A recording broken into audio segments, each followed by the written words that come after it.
It's gonna be a crazy weekend.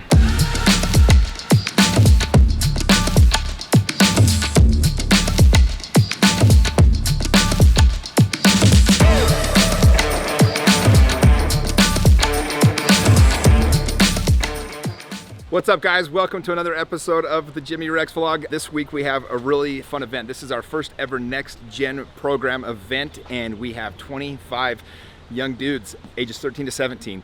And we're gonna teach them all the things basically that I wanted to know when I was their age, that they didn't teach us in school, that my parents maybe weren't able to or didn't want to teach me about. And so we're gonna have a lot of fun. It's gonna be a crazy weekend. Just pick them up on Saturday morning. Yep. Hopefully not before then. Yeah. Well, that means something went wrong. So I'm excited, man. Thanks again for putting on the program. Of course. Really, if you need anything, text me. Of course. All right. Thanks, Elias. See ya. Good to see you. How you doing? Good. How are you? Good. Welcome, welcome. What's your name? Ethan. Ethan, Mo. Good to meet you, man. Come on in. Alright, throw your name on one of these real quick. And what size shirt do you wear? Medium. Who came from the furthest away? Michigan. Where'd you come from? Hawaii. That's probably the furthest away. Yeah. What's your name? Milo. Milo. You guys all get your name tags on? We got some fun stuff planned. Like, our role is to mold you into the next generation of men to take over the country and the world and lead other men. Like Jimmy's led We Are the They, like I've led men. Like that this is what we do, who we are, but it didn't come easy. We had to learn this process. We had to fall on our face a bunch. We had to make mistakes. And that's all part of the process too. Be afraid. Because the fear, which we'll talk about later, that's what drives you. That's what makes you go, yeah, I do know what I'm talking about. I do know what I'm doing. And you use that fear as a checklist. So get ready, because we're going to make you guys talk in front of everybody. Knowing what this is going to be, I would have given anything to experience this, because we're going to teach you things that you're not going to learn otherwise in life. Okay? Your body language, the way you're sitting, the way you're smiling, the way that you are, you're going to attract or detract people into your life 100% based upon your energy. So I invite you guys to sit up strong, like put a smile on your face. I'm gonna work on you, bro. I did stand-up comedy, and guess what? I was freaking funny. Typically what's going on is what you're saying to yourself is, I really hope they accept me. I hope these people like me, okay? I hope I'm enough for them to want to get to know me.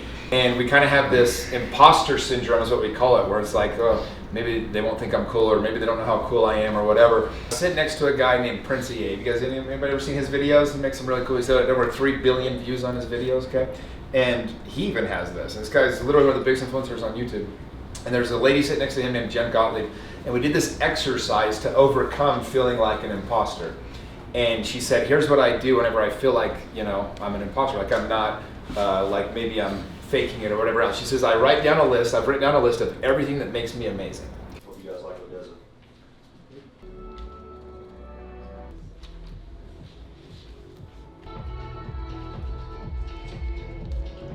Well, I have a good relationship with my family. I love the outdoors. I love working out. I have a good job. I'm grateful for my life. I love my mom. I'm helpful. I'm dedicated. I'm smart. I'm determined. I have a lot of character. I love sports. I serve others, and I support others.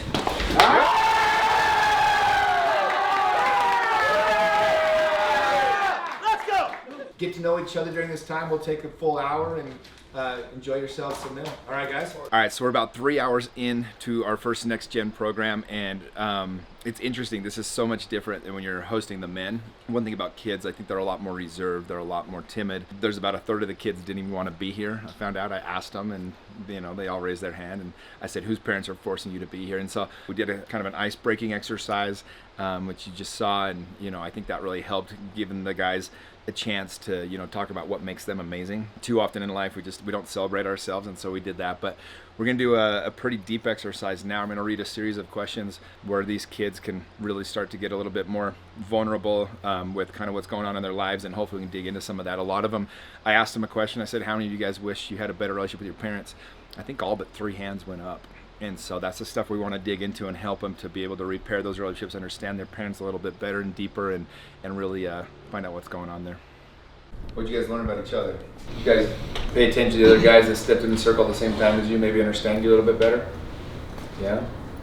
I was going to say there wasn't any, I didn't see anything where only one person stepped forward.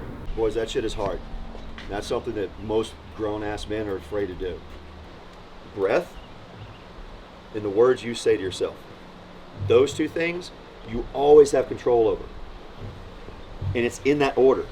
Like when you were talking about messing up in baseball, you screw up, then you're in your head. Your brain goes into what's called beta brainwave state. 3 to 5 breaths takes you out of that high beta brainwave state and puts you in what's called an alpha brainwave state. And that's where everything happens.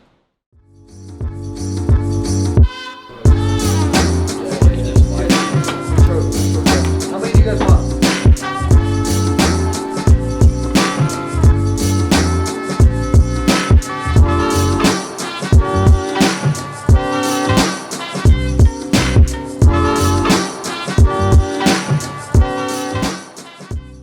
Right, so we're gonna walk down to the big sand pit down there, and we're gonna start filling these things up in a second, all right?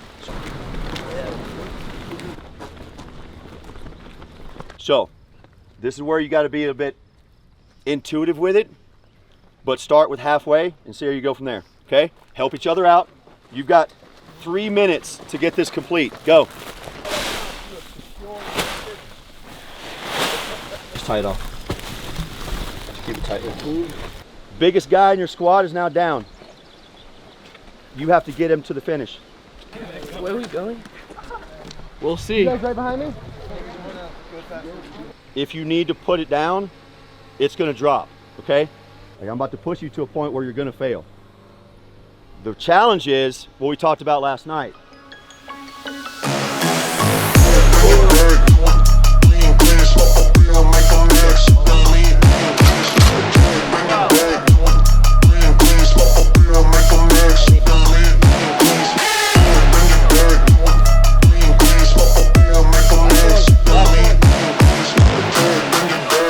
So we just finished about an hour-long movement series where we had them fill sandbags and use the sandbags to move as a team, move as a unit, and actually kind of grade themselves on how they performed, not just by themselves, but acting as a teammate when they were in discomfort and pain.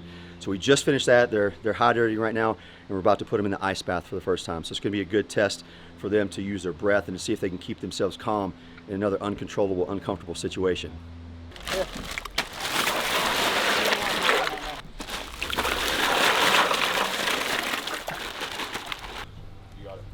All the way in your neck. Go. Going in? Slow. Yeah. All the way in. Up to your neck. Go, Ethan. Everything in your your body hands in, except Ethan. your head is in the water. Do your neck, both of your jaw. Yep. To me. Yeah, in your nose, out of your mouth. In your nose. Slow that down. Slow. Let's go. Last two. 3, 2, 1, go. All the way in. All the way in. There you go. Wrap your thumbs. Stay relaxed. You're doing great. No. Don't do that. There you go. I want you to go in the water. One time. Hey, you One got it. time.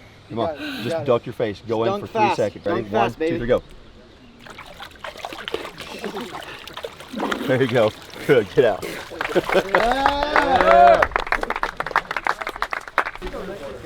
Dude. All right, guys. We have a friend down and we need to help him up. So let's go. Come on.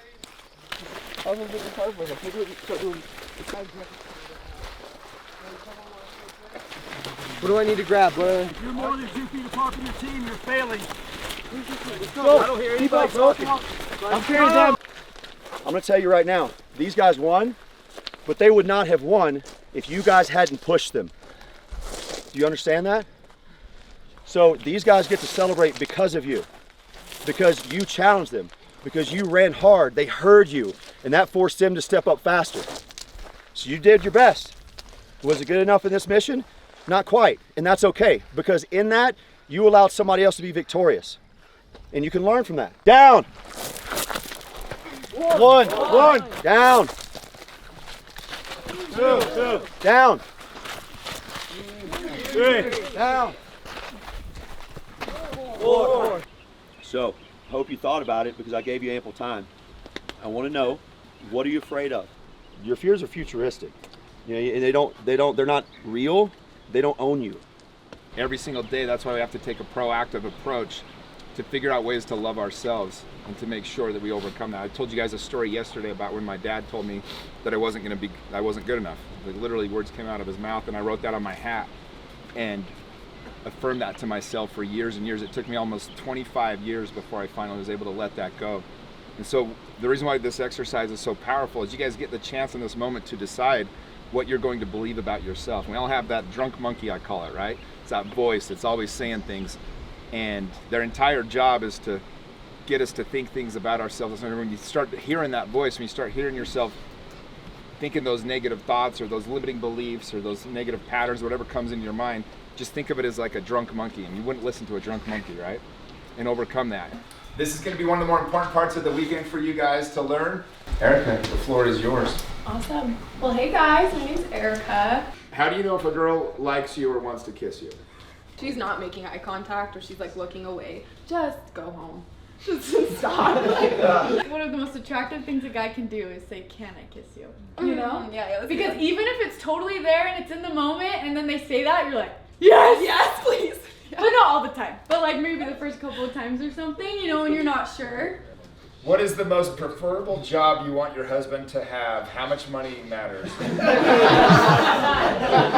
I was like financially unstable my whole life, so it'd be nice to have some security.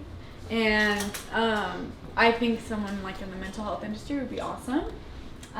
Just a stable career where they're passionate about it and they're happy and they're not coming home like so discouraged every day and like hating their life. Like something where having a girlfriend or a wife isn't gonna make you feel like you can't complete the job or complete the task or gonna hinder you from that line of work. At your own pace, your own time, breathe in through the nose and out through the mouth.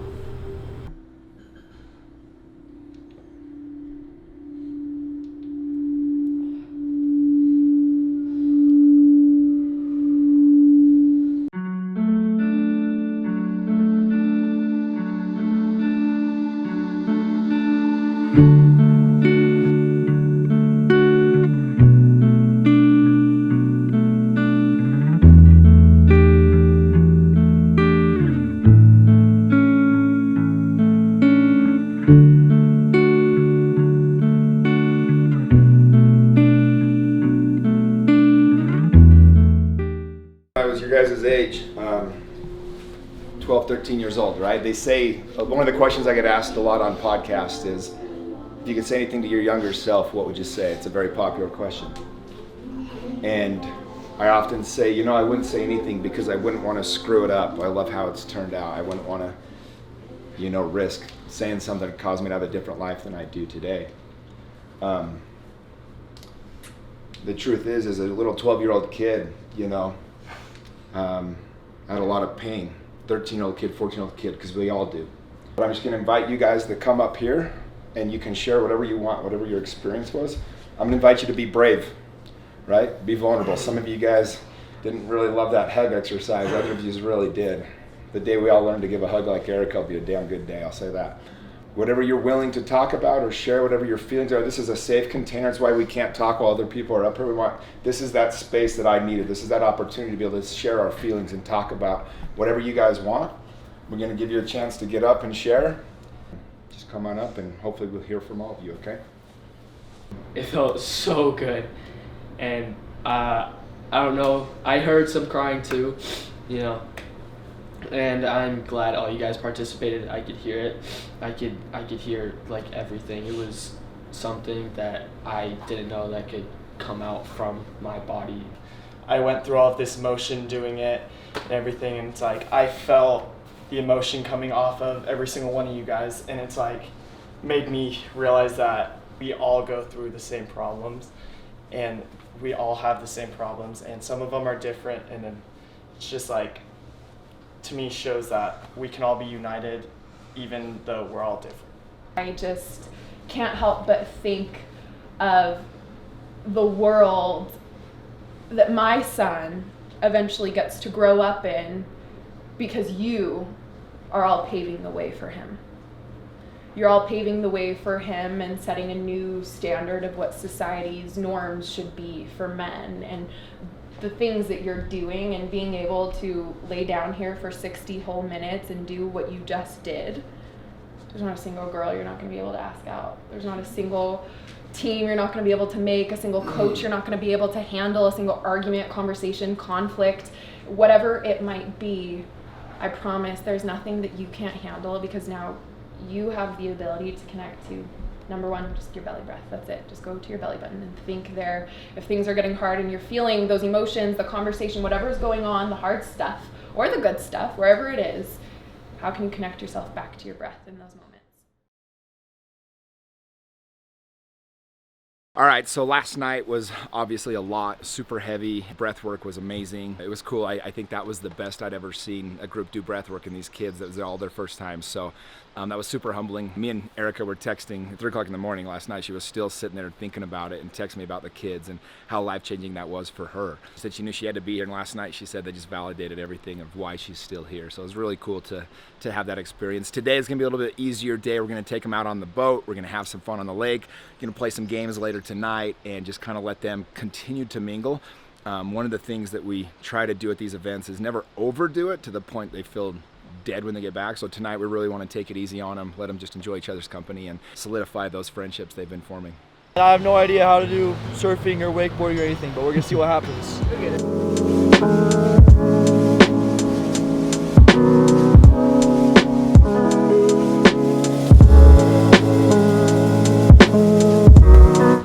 Storm's coming in.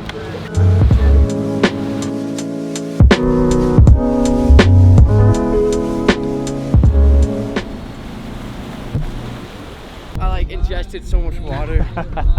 Other than that, it was lit. I can't tell you how excited I am. I have 2 boys. I'm a boy mom, and I love boys. And when we were talking about how to serve you guys, because I have a belief, as does Jimmy, that there's not a lot of cool programs for you guys to have real conversations and do real deep dives into changing your life.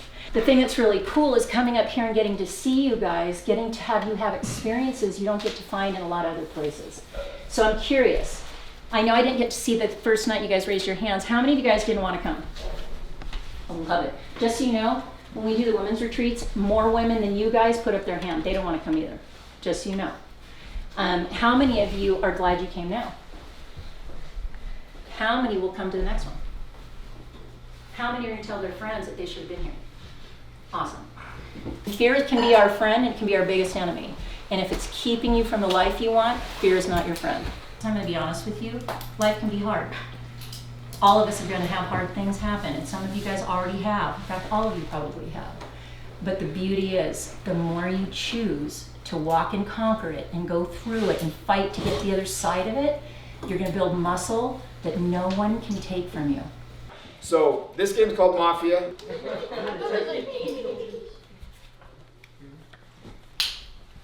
Everybody heads up. Well, unfortunately, my friend, you were killed. Oh. We know nothing. So let's. No. What's in the It's you. No, it's him. What's in the You skip. You skip. I'm Connor right outside. I heard it the whole time. I was praying I'll get killed. Oh yeah, yeah. Oh, no. You always want to get killed. Always being honest. Being honest. Let's kill him. Let's kill him. So you're saying that you were praying not to be killed? Yes. Hey, Glenn! You said pick somebody to kill. I was like, please don't. Please. Huh? He's the only one that sits back in this entire group. Him and Talon. Not him. Yeah, it's Milo. We'll go Milo. There. All right, here we go. We got Nash. Nash, who do you want to go up against? There's been 3 or 4 other people accused. You get to pick. Mason. All right, here we go. Who votes Nash?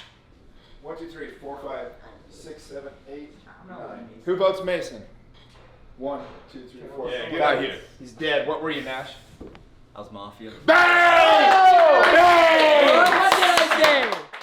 So we just wrapped up our first ever Next Gen Ludus, and gosh, could not have gone better. It was much better than I thought it was going to be honest. I still realize that teenagers are a little bit different than adults. I'm so lucky to have the people I have, Mo and Melissa, Erica, Jenna, all these people that came and participated to help us. It was magical. And so if you watch this and you were inspired by it, you want your kid to join it, check us out, the Next Gen program. The link will be in the bio. And then also, please like, subscribe, and share this video. We want other people to know that something like this exists. This is the exact program, learning all the things I wish I had known when I was 13, 14, 15 years old. So thanks for watching, and tune in again next week. We take 40 couples to Cancun, and it's going to be a riot. 1, 2, 3. We are the